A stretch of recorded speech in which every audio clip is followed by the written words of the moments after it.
청취자 여러분 안녕하십니까. YTN 라디오 수도권 투데이 장원석입니다. 최근 경인고속도로에 대한 운전자들의 불만이 적지 않습니다. 교통정체는 물론 일부 구간을 일반 도로로 전환했는데도 계속 통행료를 받는 문제가 지적받고 있습니다. 잠시 뒤 투데이 포커스에서는 경인고속도로 통행료 폐지 운동을 하고 있는 인천평화복지연대 관계자를 연결하겠습니다.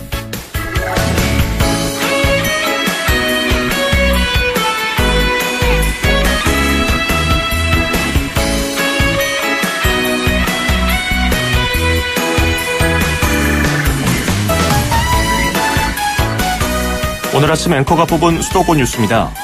경기도가 제1차 경기도 감정노동자 보호 및 건전한 근로문화 조성 계획을 수립했다고 밝혔습니다.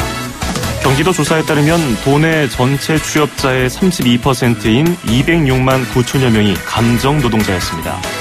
경기도는 감정노동자 처우 개선을 위해서 사전 예방, 권리 보장, 치유 지원, 추진 체계 구축 등 4가지 목표를 세웠습니다. 건전한 근로문화가 정책되길 바라보겠습니다. 산타나가 부르는 더 게임 오브 더 러브 띄워드리면서 2018년 2월 1일 수도권 투데이 시작합니다.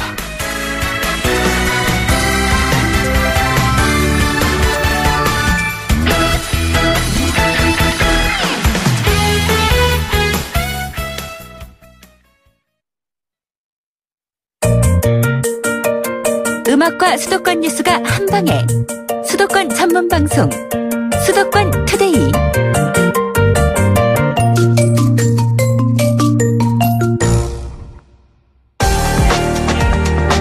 투데이 포커스. 오늘은 경인고속도로 문제를 다뤄보려고 합니다. 지난해 12월에 경인고속도로 일부 구간이 일반 도로로 전환됐습니다. 일반화된 구간은 인천대로라는 새로운 명칭으로 불리고 있고요. 속도도 시속 60km로 줄었습니다. 그리고 인천광역시로 관리권이 넘어갔죠. 하지만 한국도로공사는 부평요금소에서 요금 900원을 여전히 받고 있습니다. 이를 문제 삼은 운동, 그러니까 요금을 받는 문제를 두고서 1990년대부터 운동이 있었습니다. 주춤하다가 최근에 일부 구간 일반화에 맞춰서 다시 힘을 얻고 있습니다. 경인고속도로 통행료 폐지 시민운동을 하고 있는 인천평화복지연대 이광호 사무처장을 연결하겠습니다. 이 사무처장님 안녕하세요. 예, 안녕하십니까. 예, 많은 분들이 아시는 것처럼 경인고속도로 통행료가 900원입니다. 부평요금소에서 이 금액을 받고 있는데 언제 경인고속도로가 개통돼서 언제부터 요금을 부과하고 있었습니까? 한 68년도부터 개통이 되었고요. 예. 그래서 개통된 지 지금 50년 동안 요금을 계속 받고 있는 셈이죠. 50년. 네. 그러면 이게 900원이기 때문에 일회성으로는 큰 돈이 아니라고 생각할지 몰라도 반세기 동안 받아왔기 때문에 얼마나 거뒀을지도 궁금하고요. 그 도로를 건설하는 데 들어간 금액 비교해서 얼마나 벌었는지도 궁금하네요. 이 건설비가 한 2,700억 정도 들었거든요. 예. 그리고 저희가 조사된 거는 2014년까지 수익이 한 6,150억 정도였고요. 예. 그러니까 2014년 기준에서 순수익은 3,400억 정도의 수익이 난 거고, 지금까지도 연간 380억의 수익에 보수 유지비를 빼면은 순수익이 150억 매년 나고 있습니다. 2017년도 이런 계산해 보면은 한 3,780억 이 정도가 지금 순수익으로 번 거라고 볼 수 있겠죠. 순수익만 그만큼이군요. 그렇죠, 예. 그런데 기존의 그 유료 도로법 시행령을 보면 30년 이상 통행료를 거둘 수 없고 통행료 총액도 건설 유지비 총액을 초과할 수 없다 이렇게 규정이 돼 있는데 이거는 법적으로 문제가 있다고 항상 지적받는 거 아니겠습니까? 그런 것 때문에 논란이 계속 있는 거였고요. 예. 그런데 유류도로법은 그렇게 또 돼 있으면서 시행령에는 또 이상하게도 통합체산제라고 하는 운영 규정이 또 있습니다. 통합체산제. 예. 그러니까 경인고속도로에서는 수익이 발생을 하는데 예. 경인고속도로뿐만 아니라 관리하고 있는 한국도로공사에서 관리하잖아요. 예. 네, 한국도로공사에서 관리하고 있는 다른 고속도로들이 전국에 곳곳에 있고 신규 고속도로들이 만들어지면서 적자나는 곳이 굉장히 많이 발생을 하는데 수익이 나는 곳에서 적자 나는 곳에 고속도로의 비용을 충당해준 꼴이 돼 있는데요. 이걸 바로 통합채산제라고 하고 있고, 예. 한국도로공사는 이걸 근거로 해서 지속적으로 경인고속도로의 통행료를 징수하고 있는 셈이죠. 그러니까 한국도로공사 측에서는 그 공사 측에서 직접 관리하고 있는 유료 도로, 전국에 연결되어 있는 고속도로를 하나의 도로망으로 간주해서 이것은 이제 통합채산제라고 부르는 것을 이유로 지금 정당한 통행료 부과다 이렇게 설명하고 있다는 거죠. 네, 예, 그렇게 설명하고 있고 그 2014년도에 저희 헌법소원까지 냈었는데요. 예. 헌법에서도 이 법이 적정하다, 헌법 위반되지는 않는데 이렇게 판결이 났기 때문에 통행료 폐지 운동이 그 당시에 잠깐 주춤을 했고 예. 지금 다시 요구들이 다시 일어나고 있는 중입니다. 예, 그 당시 헌법재판소에서도 판결한 내용을 보면은 법적으로 뭐 문제가 될 게 없고 개인 부담이 그렇게 크지 않다 이렇게 얘기를 했더라고요. 네, 그런 거였습니다. 예. 네. 그럼에도 그 국회에서도 지난 19대 국회에서도 계속해서 관련 그 통행료를 없애야 된다는 개정안 이런 게 계속 발의가 됐었는데 개정되진 않았어요. 그리고 최근에는 자유한국당 정가윤 의원이 대표 발의한 도로 개정안이 이런 내용이 담겨 있던데 그럼 결국은 이런 법 개정이 되지 않고서는 통행료 폐지가 어려운 거 아닐까요? 지금 상태에서는 법 개정 없이는 좀 어렵다고 볼 수 있고요. 예. 이 법 개정 노력이 2006년, 7년 이때도 지속적으로 돼 왔거든요. 근데 그때는 주로 인천 지역의 경인고속도로 관련된 문제만 제기됐었는데 예. 다른 지역에서는 통행료 폐지에 대한 얘기가 많지 않았습니다. 근데 최근에 울산 지역에서 문재인 대통령이 지역의 공약사항으로 통행료 무료화에 대한 얘기를 약속한 바 있었고, 예. 그리고 지역에서도 통행료가 계속 증대되는 그런 문제 제기가 여론이 만들어지면서 이제 울산 지역뿐만 아니라 인천 지역, 전국 곳곳에서 이런 통행료 폐지에 대한 요구들이 다시 일어나고 있다고 보면 될 것 같습니다. 예. 그 방금 말씀하신 그 경부고속도로 울산-지선, 뭐 편의상 울산선이라고 하겠습니다. 이것도 경인고속도로가 1968년에 개통됐고, 경부고속도로 울산-지선은 1969년 이듬해 만들어졌기 때문에 둘 다 반세기가 됐습니다. 개통된 지가. 그렇죠. 예. 근데 울산선 역시 건설비 회수율이 우리나라에서 최고 수준이라고 하던데 인천 그 경인고속도로하고 비슷한 사례가 아닌가요? 예, 비슷한 사례라고 볼 수 있을 것 같고요. 예. 그러다 보니까 울산 지역에서도 지금 법 개정을 50년이 넘고 통행료가 200% 이상의 수익이 증대된 곳에 대해서 예.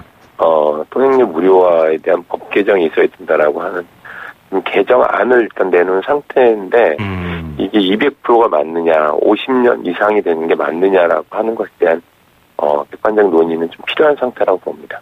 그런데 지금 수치상 드러난 것으로 보면은 50년은 둘 다 충족하는 것 같고요. 그렇죠. 200%도 된 거 아닌가요? 그러니까 투자금 대비 수익률이?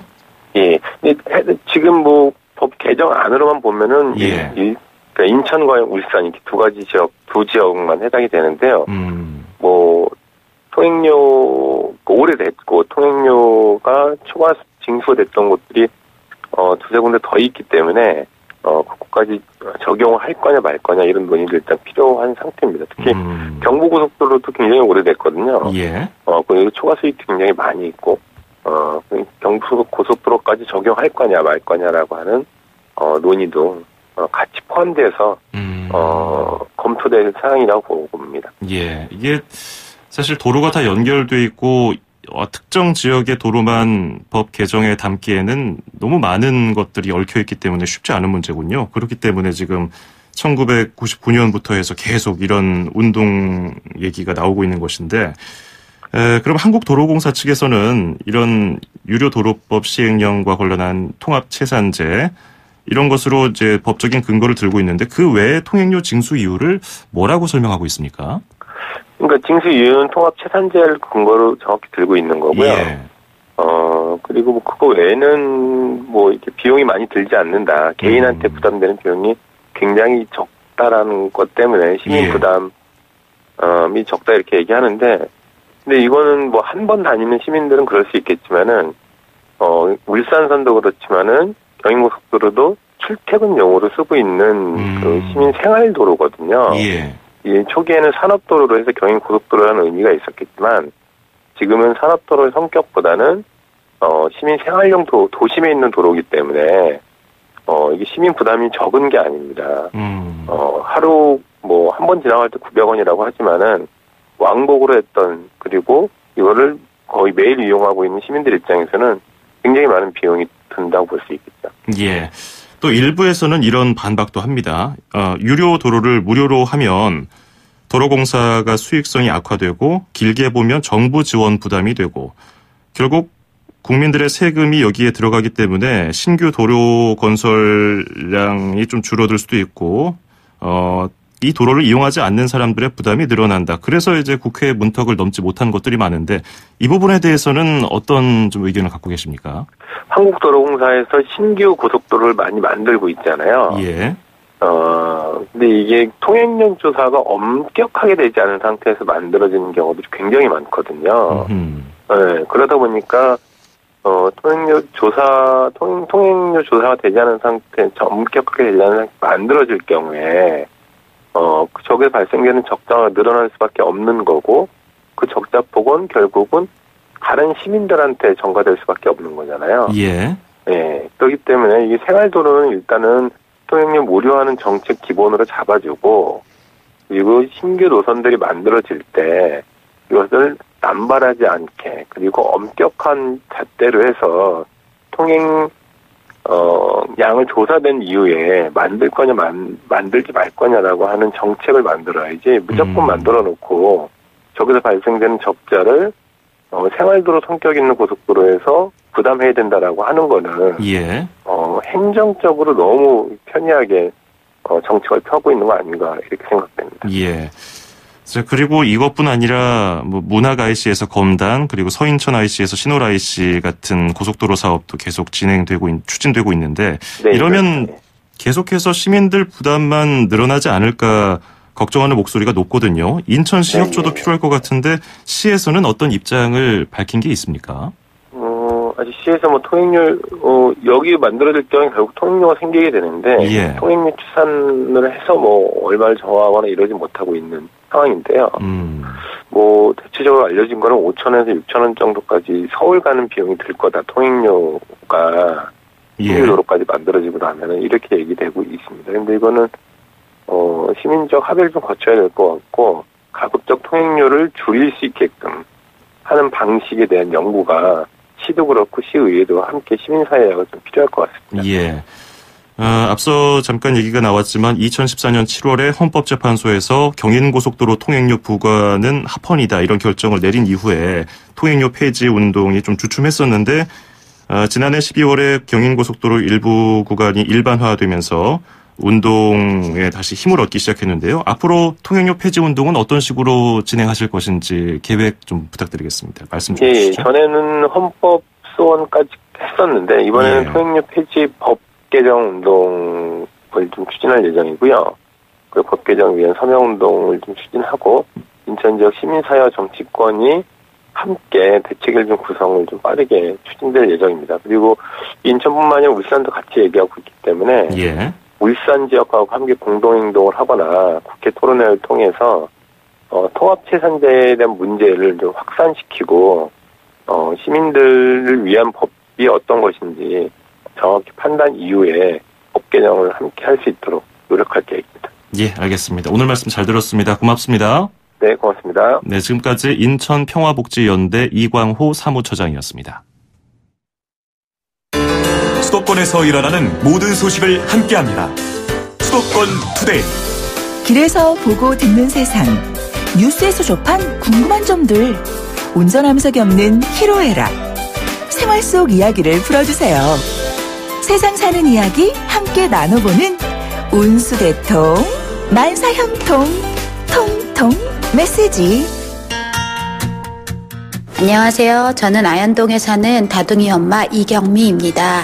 아이가 셋이고요. 5학년, 3학년, 1학년 올해 되고 있어요. 3학년 같은 경우에 특히 영어 이제 시작을 하는데 벌써부터 영어 학원 같은 거를 알아보더라도 너무 비싸더라고요. 한 달에 20몇만 원씩. 그러니까 저희 같은 경우에는 너무 감당하기 어려운 거예요. 둘째 같은 경우에 지금 3학년 올라가도 영어 학원을 보낼 수 있는 실정이 안 되더라고요. 그런 부분에서 학교에서 영어 캠프 같은 거나 아니면 방과 후 같은 거나 학교에서 이런 것들이 잘 되어지면 엄마들이 굳이 사교육을 생각하지 않을 텐데, 있다고 해도 무용지물처럼 제대로 수업이 이루어지지도 않고 체계적으로 이루어지지도 않으니까 엄마들이 되게 다 사교육 쪽으로 돌아서는 것 같더라고요. 근데 저희 같은 경우는 아이들도 많으니까 다른 엄마들처럼 이렇게 투자하기가 쉽지는 않은 것 같아요. 그러니까 다른 학교 같은 경우에 특히 사립학교는 되게 잘 돼 있더라고요. 그런 부분에서. 그런데 저희 같은 경우에 사립학교에 갈 형편이 당연히 안 되고, 그것들이 공교육에서 이루어지면 좋겠다고 항상 희망하는 엄마들이 하는데 학교에서 그것들을 밑받침을 안 해주니까 힘들더라고요. 그러면 일을 해야 되지 않을까? 저 지금 알아보고 있거든요. 그러니까 생각처럼 저희가 할 수 있는 일이 없더라고요. 왜냐면 단절돼 있기 때문에 아기를 낳기 전에는 하던 일들이 있는데 그것들을 다시 하기에는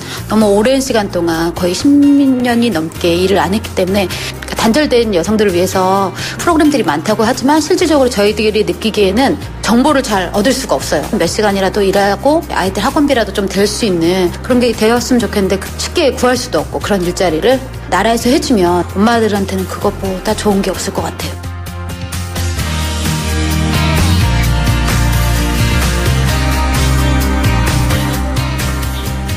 운수대통 만사형통 통통 메시지. 오늘은 아현동에서 이경미님의 사연이 도착했습니다. 아이 셋을 키우고 계시네요. 1학년, 3학년, 5학년, 2년 터울로 셋을 이렇게 육아하느라고 또 교육시키느라고 고생이 많으신데요. 역시나 현실적인 문제에 대해서 고민을 해주셨어요. 사교육비 부담. 공교육을 이용한 프로그램이 체계적으로 이루어졌으면 좋겠다. 있어도 유명무실하다. 만약에 공교육을 이용한 이런 방과 후 프로그램 같은 것들이 제대로 이루어지면 사교육에 눈이 안 갈 것 같다, 이런 말씀을 해주셨는데요. 우리 사회의 오랜 숙제죠. 우리 학부모들과 함께 공론화 과정을 거쳐서 모두가 좀 만족할 만한 그런 정책이 나오고 아이들이 학교 내에서 모든 걸 해결할 수 있는 그런 때가 곧 오리라 믿고 좀 그랬으면 좋겠습니다. 자, 우리 이경미님께는요, 저희가 준비한 선물 보내드리겠습니다. 저희 수도권 투데이 운수대통 만사형통 통통 메시지에 참여하시면요, 듣고 이해하고 말할 수 있는 영어 소원 영어에서 온라인 강의 수강권, 그리고 허벌라이프에서 식사 대용 쉐이크, 포뮬라1 건강한 식사와 쉐이커를 드리겠습니다. 짧은 문자 50원, 긴 건 100원이 드는 샵 0945, 우물정 0945번으로 여러분의 의견과 사연 받고 있겠습니다. 1부 마무리하면서 비틀즈가 부르는 노래입니다. 노르웨지안 우드 듣고 2부에서 뵙죠. 2,500만 수도권 청취자를 위한 모든 소식이 한자리에. YTN 뉴스 FM 수도권 투데이.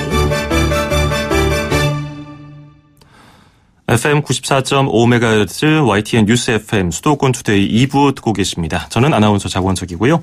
2부에는 맛있는 여행 코너 그리고 경기도 소식이 준비되어 있습니다. 여행지 추천 바로 해드리죠. 맛있게 여행하고 즐겁게 먹어요. 이현주 웰빙 전문기자와 함께 떠나는 맛있는 여행. 네, 맛있는 여행 시간입니다. 식도락과 미식가 웰빙 전문기자, 잘 먹는 기자 이현주 기자와 함께하겠습니다. 안녕하세요. 안녕하세요. 예, 요즘에 추운데요. 그래도 오늘은 좀 푹한 것 같아요. 그쵸. 전에보다는. 이게 워낙 영하 그 체감온도 20도까지 내려가다 보니까 그러니까요. 어지간한 영하 추위는 좀 살만한 것 같아요. 심지어 저 어제 밤에 달 본다고 계속 밖에 오래 있었는데 정말로 영하 막 10몇 도씩 막 떨어질 때는 못 나가 했을 것 같더니 어제는 푹 해서 약간 돌아다닐만 하더라고요. 그렇군요. 네. 자, 이렇게 추운 날씨에도 어딘가 떠나볼 만한 곳이 많은 것 같은데 오늘은 어디로 가볼까요? 장원석 아나운서께 질문이 있습니다. 예. 겨울꽃 하면 어떤 꽃이 떠오르세요? 겨울꽃, 별로 꽃이 없는 계절이긴 하지만 그래도 겨울에 피는 꽃이 있잖아요. 가수 이미자가 부른 동백아가씨가 맞습니다. 너무 옛날 걸로 갔나? 네, 많은 분들이 겨울하면 엄동설안에 피는 동백꽃을 많이 떠올리실 텐데요. 네. 오늘은 이 동백꽃이 그윽한 매력에 빠질 수 있는 곳으로 소개해드릴까 해요. 동백꽃 군락지나 이렇게 유명한 곳들이 많은데 요맘때 소개시켜드리고 싶은 곳은 제주도예요. 제주도에서도 서귀포시 남어도 유미리에 가면 동백나무 마을이 있어요. 근데 이 마을이 독특한 건 그 동백도 한 종류가 아닌데 두 가지 종류의 동백을 한 마을에서 같이 볼 수가 있습니다. 그래요? 네, 제가 좀 역사를 좀 찾아봤더니 이 동네에 왜 동백나무가 많나 봤더니 1800년대 말에 그 제주도에서 사신 현병춘 할머니께서 되게 불모지에 척박한 땅을 사셨대요. 근데 그 땅이 너무 모질다 보니까 약간 바람도 맞고 비옥하게 하기 위해서 한라산에 있는 동백꽃 씨앗을 따다가 심기 시작한 게 이 마을에 동백꽃이 굉장히 많아지게 된 계기라고 해요. 예. 그래서 가면 우리가 알고 있는 토종 동백꽃 있죠. 정말 목이 그냥 후두둑 봉우리 떨어지는 꽃들이 현무암 돌담을 따라 쭉 펼쳐져 있어요. 야, 예쁘네요. 동백꽃은 3번 핀다 그러잖아요. 예. 그러니까 나무에서 피고 땅에 떨어졌을 때 피고 보는 이의 마음에서 피고 해서 3번 피는 꽃인데 그 풍경을 보면 꽃이 3번 피는 걸 실감하실 수가 있어요. 그래요. 동백꽃이 3번 핀다는 얘기 네. 전 처음 들어봤어요. 처음 들었구나. 그리고 예. 여긴 도지정 기념물로 지정되어 있는 동백나무 숲이 있고 예. 바로 옆에 몇 분만 걸어가시면 동백 중에 저도 이번에 알았는데 애기 동백이라는 종류가 있어요. 일본 원산지인데 예. 이 꽃은 우리가 기존에 알고 있는 동백꽃보다 훨씬 더 화사해요. 그러니까 저희가 알고 있는 동백꽃은 약간 선홍빛이잖아요. 네네. 그런데 이 그 외래종 같은 이 애기 동백 같은 경우에는 약간南국의 꽃 같은 잎도 약간 좀 더 화려하게 펼쳐져 있고 헤이비스커스와 동백꽃의 중간 같은 모습인데 되게 진홍빛이에요. 이 꽃들을 모아놓은 농원이 있는데 요새 아마 가장 많은 분들이 사진을 찍어서 올리는 곳인데요. 꽃나무가 동그스름하고 꽃이 바로 옆에까지 내려와 앉아 있어서 사진을 찍으면 약간 짙푸른색의 게으른 윤기가 흐르는 나뭇잎과 붉은 꽃과 사람이 어우러져서 약간 그림 같은 풍경의 사진이 남겨지더라고요. 예. 그래서 약간 사진을 찍기도 좋고 겨울에 꽃 보기도 힘든데 꽃과 함께 화사하게 웃을 수 있는 공간이어서 그리고 또 제주도에 가시면 산도 지금 설경이나 뭐가 막 좋긴 한데 약간 네. 붉은 꽃을 보시는 것도 좋을 것 같아요. 그렇군요. 네. 동백이 언제부터 언제까지 펴 있죠? 그러니까 지금 아까 조금 전에 말씀드린 애기 동백은 11월부터 1월 말 2월 초까지 피고요. 그다음에 토종 동백은 1월부터 3월까지 펴요. 예. 그러니까 지금 12월부터 3월까지 이 마을에 가시면 계속 동백을 보실 수가 있고 제가 지난주에 갔다 왔거든요. 이곳을 갔더니 애기 동백도 지금 한창 피어 있고요. 예. 그다음에 토종 동백도 피어서 후두구둑 지고 있더라고요. 그러니까 동백은 개인적으로 질 때가 더 예쁜 것 같아서 막 지는 시기에 가보시길 추천드려요. 아니 제주 다녀오셔가지고 네. 제주 감귤 색깔 옷을 입고 그랬군요. 유채꽃까지는 아니고 감귤 색깔을 좀 갖다 색깔이군요. 자, 그랬네요. 그 위미리 동백 군락지 네. 요 주변에는 또 뭐가 있습니까? 제가 이 위밀이라는 마을을 굉장히 좋아하는데 좋아하는 예. 이유 중에 하나가 제가 올레코스를 걷다가 알게 된 마을인데 올레오코스 구간이에요. 올레오코스 그러니까 이 동백나무 숲에서 조금만 걸어가시면 바로 바닷가로 이어지는데 그 해안길을 따라 쭉 걸어보시기를 추천을 드리고 그다음에 동백나무 군락지에서 차를 두시고 만약에 렌트하시는 분들은 좌측으로 해안가를 따라 쭉 걸어가시면 큰엉 해안이 나와요. 예. 큰엉이란 말은 뭐냐면 그러니까 바닷가 절벽에 뚫린 바위 그늘을 말하는 제주말인데 우리나라에서 가장 아름다운 해안 산책로로 꼽히는 곳이에요. 꼭 보신 다음에 바닷길을 걸으실 거면 이 큰엉 해안까지 올레길을 따라 쭉 한번 걸어보시기를 추천드리고 약간 여유가 되시면 꽃도 보시고 올레길 코스 옷코스 굉장히 아름답거든요. 네. 쭉 걸어보시길 추천드립니다. 뭐 제주는 어딜 가나 그렇죠. 다 뭐 명소기 때문에 네. 이 군데도 또 기대가 되고요. 제주 하면 또 음식 그렇죠. 또 어느 식당 가도 좋지만 먹어야죠. 그래도 좀 가볼 만한 곳이 있다면요. 위밀이잖아요. 네. 이 멀지 않은 곳에 위미항이 있어요. 겨울 제주도에 가면 꼭 먹는 생선이 하나 있죠. 뭐죠? 방어죠. 방어. 제주에서도 방어가 그래요. 네. 이곳에 가면 횟집에 가면 조금 더 편안하게 먹을 수 있는 좀 고가잖아요. 예. 위미항에 가면 이제 화로회를 이렇게 모아서 파는 센터가 있어요.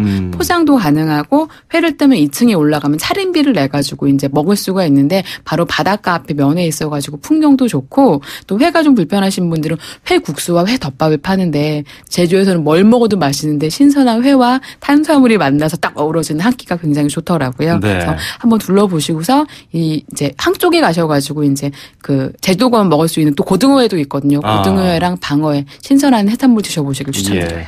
저는 이현주 기자가 그 장소를 추천해주면은 네. 바로바로 인터넷에 쳐보거든요. 네. 근데 저도 모르게 방어를 검색해가지고 괜히 봤어요. 갑자기 배고파지네요. 배고프네요. 예, 오늘 제주 위미리 동백 군락지에 다녀왔습니다. 오늘 말씀 고맙습니다. 고맙습니다.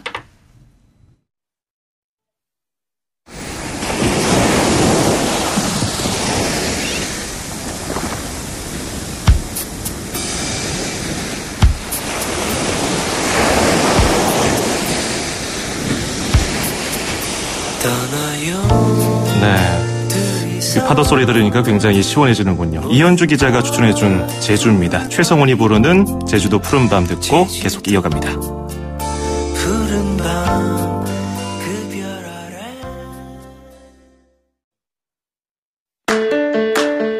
2,500만 수도권 청취자들의 살맛 나는 오늘 하루를 위해 수도권 투데이가 여러분을 응원합니다. 꼭 알아두어야 할 수도권 핫 이슈를 쉽고 자세하게 들여다보는 투데이 포커스. 수도권 청취자 여러분들의 귀와 입이 되어드리는 코너 운수대통 만사형통 통통 메시지. 그리고 서울, 경기, 인천의 가장 중요한 행정 소식을 가장 발빠르게 짚어보는 수도권 행정탐방까지. 똑 소리나는 수도권 라이프를 원하신다면 지금 듣고 계시는 94.5MHz YTN 뉴스 FM 수도권 투데이. 월요일부터 금요일까지 매일 아침 9시 10분 놓치지 마세요. 아참, 수도권 투데이의 문을 두드리고 싶은 청취자 여러분께서는 지금 주저하지 마시고 짧은 문자 50원, 긴 문자 100원에 샵 0945 우물정 0945로 문자 메시지를 보내주세요. 수도권 투데이는 청취자 여러분과 늘 함께하고 있습니다. 평일 오전 9시 10분 94.5MHz YTN 뉴스 FM 수도권 투데이. 청취자 여러분과 늘 함께합니다.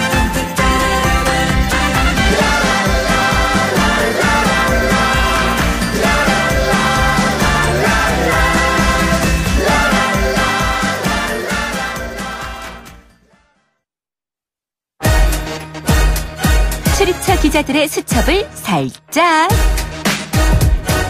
가장 빠른 수도권 소식을 전해드립니다. 여기는 출입처입니다. 네, 계속해서 수도권 소식, 경기도 소식을 알아보겠습니다. 경기일보의 한진경 기자 연결하겠습니다. 안녕하세요. 네, 안녕하세요. 한진경입니다. 예, 오늘 처음 연결하는데요. 앞으로 잘 부탁드리겠습니다. 네. 네, 잘 부탁드립니다. 예, 고맙습니다. 네. 해마다 반복되는 고병원성 조류 인플루엔자. 이 AI가 올해도 역시 경기도를 괴롭히고 있는데 경기도 지금 피해 상황 어떻습니까? 네, 그렇습니다. 화성시 8,000면의 한 산란계 농가에서 지난 26일 검출된 바이러스가 고병원성 H5N6형으로 확인됐습니다. 이튿날 27일에도 이어서 평택의 산란계 농가에서 또다시 AI 의심 신고가 접수됐고 이곳 역시 같은 바이러스가 검출됐는데요. 올해 들어 경기도 내에서는 지난 3일 처음으로 포천에서 발생한 뒤에는 한동안 추가 발생 소식이 들려오지 않으면서 다소 안심했었는데요. 연이어 두 곳에서 고병원성 AI 바이러스가 확인되면서 경기도 방역당국이 비상이 걸렸습니다. 예. 현재 AI 발생 농가와 인근 농가 12곳에서 127만 마리의 가금류가 살처분되면서 이미 100만 마리를 넘어선 상태입니다. 이로 인해 농가와 물론 상인들의 시름이 갈수록 깊어지고 있습니다. 그렇군요. 또 평창 동계올림픽을 앞두고 있기 때문에 이번에는 정부, 지자체 할 것 없이 총력을 기울이고 있을 텐데 경기도에서는 어떤 조치들이 이루어지고 있습니까? 네, 경기도는 우선 추가 확산을 방지하기 위해서 차단 방역에 사활을 걸었습니다. 현재 도내 산란계 5만 수 이상인 사용 농장에는 진입로마다 통제 초소가 설치돼서 출입 차량 관리와 소독이 진행되고 있습니다. 농장에서는 동물 분뇨나 요괴 반출이 제한됐고 타 농장으로의 이동도 금지됐습니다. 또 생산계라는 시군별로 주 2회 정해진 요일에만 발출할 수 있도록 조치됐는데요. 하지만 연일 한타가 계속되면서 방역에는 어려움이 조금 있는 상태입니다. 예. 날이 추워지면 철새들이 야생에서 먹이를 구하기 어려워서 축사 주변으로 몰리는 경우가 있고요. 또 축사 주변에 쥐와 같은 설치류가 철새 분변을 묻혀서 바이러스를 옮길 수 있기 때문입니다. 그리고 소독을 해도 바로 얼어버려서 방역 효과가 떨어진다는 문제가 있습니다. 날이 추우니까 이런 어려움들도 있군요. 네. 아무쪼록 빨리 좀 해결이 돼서 고통받는 분들이 없었으면 좋겠습니다. 그리고 경기도가 광역버스 입성 문제를 해소하려고 2층 버스를 투입했는데 그 출퇴근 편의를 위해서 이 2층 버스를 늘린다고요? 네, 그렇습니다. 경기도가 올 상반기에 2층 버스를 50대 확대 운영하기로 했습니다. 현재 경기도에는 수원과 성남, 안산 등 12개 시에서 30개 노선 93대 2층 버스가 운행 중이었습니다. 여기에 도는 김포 15대, 용인 12대, 수원 10대, 파주 4대, 성남, 세대 등 9개 시에 50대를 추가 도입하기로 했습니다. 이 중 포천과 양주에도 각각 한 대씩 버스가 도입되는데요. 예. 이곳은 2층 버스가 처음으로 도입되는 지역입니다. 네, 이번 확대 도입으로 경기도 내 2층 버스는 14개 시 41개 노선 143대로 늘어나게 됩니다. 경기도는 향후 50대를 더 확대해서 올해 말까지 193대를 운행하겠다는 계획입니다. 예, 날 추운데 좀 추위에 떠는 분들이 출퇴근 시간에 좀 줄었으면 좋겠고요. 좀 편의를 보는 분들이 늘어났으면 좋겠습니다. 그리고 경기도민 사망 원인 1위가 무려 32년째 암이라는 연구 결과가 나왔네요. 네, 맞습니다. 경기도가 지난 2016년에 사망한 경기도민들의 사망 원인을 분석했더니 27.9%, 약 4명 중 1명이 암으로 목숨을 잃은 것으로 나타났는데요. 이로써 암은 1958년 이래로 현재까지 경기도 내 사망 원인 1위를 차지하게 됐습니다. 암 종류별로는 폐암이 가장 많았고요. 간암, 대장암, 그리고 위암, 췌장암 등 순으로 나타났습니다. 자, 그리고 다가오는 설 연휴 기간에 경기도가 일부 민자도로를 무료 운영한다는 소식이 들어와 있는데요. 이것까지 들어볼까요? 네, 경기도가 다가오는 설 명절 연휴가 시작되는 2월 15일부터 17일까지 사흘간 민자도로 3곳을 무료 통행하기로 했습니다. 예. 경기도가 관리하는 서수원 의왕간 고속화도로와 제3경인 고속화도로 그리고 일산대교 등 3곳입니다. 설 연휴 기간 동안 서수원 의왕 구간의 경우 35만 대가, 그리고 일산대교는 14만 대, 제3경인의 경우 34만 대 등 약 83만 대가 통행할 것으로 예상되는데요. 15일 오전 0시부터 17일 자정까지 72시간 동안 이곳을 이용하시는 운전자분들은 무료로 통행하실 수 있습니다. 네, 이곳 통행하시는 분들은 참고하시기 바라겠습니다. 오늘 말씀 잘 들었습니다. 고맙습니다. 네. 네, 지금까지 경기일보 한진경 기자였습니다.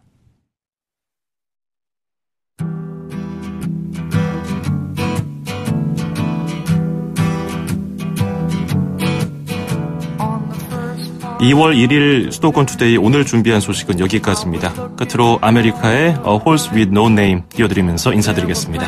내일 아침 9시 10분에 뵙죠. 장원석이었습니다. 고맙습니다.